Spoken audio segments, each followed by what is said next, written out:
રાજ્યભરમાં આગામી 23મી ફેબ્રુઆરીથી 130 ખરીદ કેન્દ્રો પર શરૂ થશે તુવેરની ટેકાના ભાવે ખરીદી। ટેકાના ભાવે વેચાણ માટે 1.33 લાખથી વધુ ખેડૂતોએ કરાવી નોંધણી। વર્ષ 2025-26 માટે ટેકાનો ભાવ ₹8,000 પ્રતિ ક્વિન્ટલ જાહેર।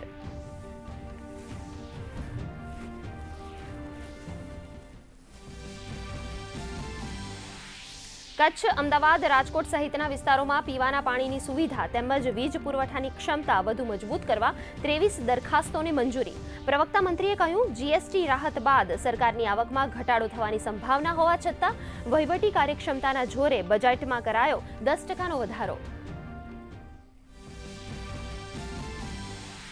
ઉદ્યોગ અને એમએસએમઈ યોજનાઓના લાભાર્થીઓને ઝડપી અને પારદર્શક રીતે નાણાકીય સહાય પહોંચાડવા વિશેષ કાર્યક્રમનું આયોજન।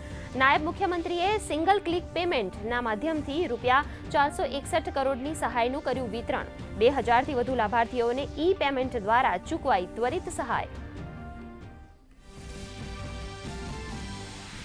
હોળી ધૂળેટી પર્વ દરમિયાન મુસાફરોની સુવિધા માટે એસટી વિભાગનું વિશેષ આયોજન। વધુ 1200 એક્સ્ટ્રા બસો દોડાવાશે। 7300 ટ્રીપનું કરાશે સંચાલન। ડાકોર ફૂલડોત્સવ માટે 3000 ટ્રીપની વ્યવસ્થા। 27 ફેબ્રુઆરીથી 5 માર્ચ દરમિયાન એક્સ્ટ્રા બસોનું થશે સંચાલન। પ્રધાનમંત્રી નરેન્દ્ર મોદીએ ઇન્ડિયા એઆઈ ઇમ્પેક્ટ સમિટ 2026નો કરાવ્યો પ્રારંભ।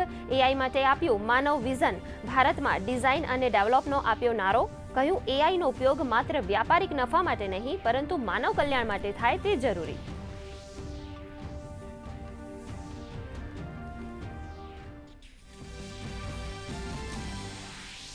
એઆઈ ઇમ્પેક્ટ સમિટ અંતર્ગત બેઠકોનો દોર। પ્રધાનમંત્રી નરેન્દ્ર મોદીની અબુધાબીના ક્રાઉન પ્રિન્સ શેખ ખાલિદ બિન મોહમ્મદ બિન ઝાયદ અલ નહયાન સાથે કરી દ્વિપક્ષીય બેઠક। નેધરલેન્ડના પ્રધાનમંત્રી ડીક શુફ સાથે પણ કરી મુલાકાત।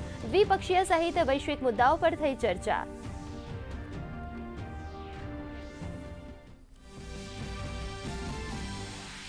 સુરતનું ડાયમંડ બુર્સ થશે ધમધમતું। 100થી વધુ વેપારીઓએ બિઝનેસના કર્યા શ્રી ગણેશ।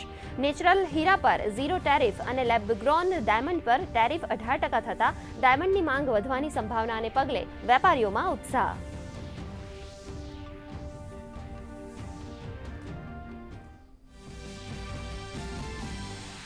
રાજ્યમાં વધશે ગરમીનું જોર। આગામી 24 કલાક બાદ મહત્તમ તાપમાનમાં થશે 2 થી 3 ડિગ્રીનો વધારો તો લઘુત્તમ તાપમાન પણ ઘટવાનું અનુમાન। ડીસામાં નોંધાયું સૌથી વધુ 34.3 ડિગ્રી મહત્તમ તાપમાન।